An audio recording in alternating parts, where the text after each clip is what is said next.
નમસ્કાર, good morning. હું શાહીન. આપ જોઈ રહ્યા છો સ્પાર્ક ટુડે ન્યૂઝ. મોર્નિંગની શરૂઆત કરીએ ન્યૂઝપેપરથી, સ્પોન્સર્ડ બાય ચહલ એકેડમી. હવે નજર કરીએ ગુજરાત સમાચારની આજની મુખ્ય હેડલાઇન્સ પર. એપલ, ગૂગલ, ફેસબુકના યુઝર્સની વિગત પણ સલામત નહીં. સાયબર ફ્રોડ વધવાની આશંકા. ઇન્ટરનેટના ઇતિહાસનો સૌથી મોટો હાથફેરો.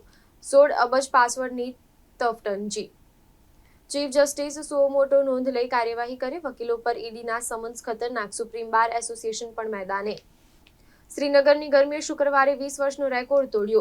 શ્રીનગરનું તાપમાન 35.5% નોંધાયું. દિલ્હી કરતાં 1.1 ડિગ્રી વધુ. એક્ઝિયોમ મિશન ફરીથી મોકૂફ. શુભાંશુ શુક્લા હવે જુલાઈમાં આઈએસએસમાં જશે. નવાપુરામાં મકાનમાં દારૂની મહેફિલ માણતા 9 ઝડપાયા. પંચમહાલના શહેરા તાલુકાના ધમાઈ ગામે ગ્રામ પંચાયતની ચૂંટણી ટાણે જ ટ્રેક્ટર ચડાવી દઈ એકની હત્યા કરાઈ. સિઝનમાં અત્યાર સુધીમાં શહેર જિલ્લામાં ડભોઈમાં સૌથી વધુ 9.50 ઇંચ વરસાદ. મનરેગામાં કામ કરતી એજન્સીઓ પર દરોડામાં ₹45 કરોડની જીએસટીની ચોરી પકડાઈ. હવે નજર કરીએ દિવ્યા ભાસ્કર ન્યૂઝપેપરની મુખ્ય હેડલાઇન્સ પર. સંસદમાં માર્ચ 2025ના રોજ રજૂ થયેલા રિપોર્ટમાં સ્પષ્ટ કહેવામાં આવ્યું, હવાઈ યાત્રા ભગવાન ભરોસે. 16 વર્ષમાં 5મી વાર જૂનમાં જ સમગ્ર દેશમાં છવાઈ જશે ચોમાસું. ચોમાસાની ઉત્તરાખંડ, હિમાચલ, લદ્દાખમાં એન્ટ્રી. જો 45 દિવસમાં ચૂંટણીને પડકારવામાં ન આવે તો સીસીટીવી વેબકાસ્ટિંગના ફૂટેજનો નાશ કરો, પંચે કહ્યું. પીએમ મોદી બિહાર, ઓડિશા, આંધ્રામાં યોગ કરશે. મહાપ્રભુની ધરતી પર આવવા ટ્રમ્પનું આમંત્રણ નકાર્યું મોદીએ. 10 વુમન લીડર્સમાં 9 ગુજરાતી મહિલા. વાપીની 2 મહિલા સામેલ. 41 તાલુકામાં ખેતીલાયક જમીનથી વધુ વાવેતર. સિક્કિમની નાથુલા બોર્ડરથી યાત્રાળુનું પહેલું જૂથ રવાના. 5 વર્ષ બાદ નાથુલા પાસથી કૈલાશ માનસરોવર યાત્રા શરૂ.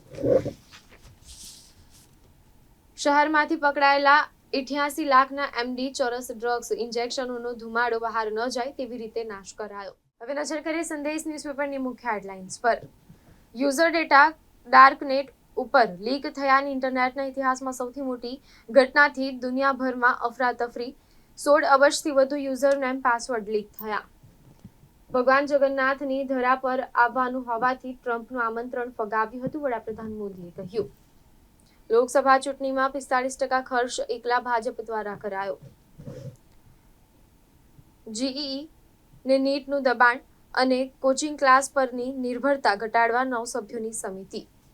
જાન્યુઆરીથી two વ્હીલર્સમાં anti lock braking system ફરજિયાત. કંપનીઓ નોકરીદાતાઓ દ્વારા ટીડીએસની વિગત અપાય છે. ઇન્કમટેક્સના રિટર્ન ભરવા માટે પગારદારોને ફોર્મ 16 મળવાનું શરૂ. ડેપ્યુટી મેયર ચિરાગ બારોટ અને યજ્ઞેશ શાસ્ત્રી સહિતના નિવેદન લેવાયા. ધોરણ 9ના વિદ્યાર્થીને શિક્ષકે તમાચો મારતા વાલીએ શિક્ષકને ઢીબી નાખ્યો. શહેરમાં ઝરમર વરસાદ, અઠવાડિયાની આગાહી. હવે નજર કરી ગુજરાતની અસ્મિતા ન્યૂઝપેપરની મુખ્ય હેડલાઇન્સ પર. પંજા અને ફાનસ સાથે મળીને કામ કરનારા લોકોએ બિહારના આત્મસન્માનને ઊંડી ઠેસ પહોંચાડી છે, પીએમ મોદીએ કહ્યું. યુપીમાં વીજળી પડતા 10ના મોત નીપજ્યા. ચોમાસું 3 દિવસમાં દિલ્હી, હરિયાણા પહોંચશે. આગામી 2 દિવસ વરસાદનું જોર ઘટશે. ધંધુકામાં ભાદર નદીનું રૌદ્ર સ્વરૂપ ડ્રોન કેમેરામાં કેદ. નદીના પાણીથી આસપાસના ખેતરો જળમગ્ન બન્યા. આગામી 23 જૂનથી 3 જુલાઈ સુધી યોજાશે બોર્ડની પૂરક પરીક્ષા. લાંબા સમયથી ફિલ્મ અને સંગીત વ્યવસાય સાથે સંકળાયેલા હતા. ગુમ થયેલા ગુજરાતી ફિલ્મ નિર્માતા મહેશ જીરાવાલાનું પ્લેન ક્રેશમાં મોત થયાની પુષ્ટિ. ભાવનગર જિલ્લામાં 19મી જૂન સુધીમાં 97,718 હેક્ટરમાં ખરીફ પાકનું વાવેતર પૂર્ણ. ભાવનગર જિલ્લામાં ભારે વરસાદ બાદ રસ્તાઓને યુદ્ધના ધોરણે રિપેર કરીને પુનઃ શરૂ કરાયા. પાલનપુરના 2 શખ્સો 2 ઘો સાથે ઝડપાયા. બાલારામ અંબાજી અભયારણ્યમાં ઘોના શિકારનો પ્રયાસ. જૂનાગઢમાં યાત્રિકો અને સાધુઓ વચ્ચે ઝપાઝપી થઈ હતી. તો આ હતી અત્યાર સુધીના ન્યૂઝપેપરની મુખ્ય હેડલાઇન્સ. વધુ અપડેટ્સ માટે જોતા રહો સ્પાર્ક ટુડે ન્યૂઝ.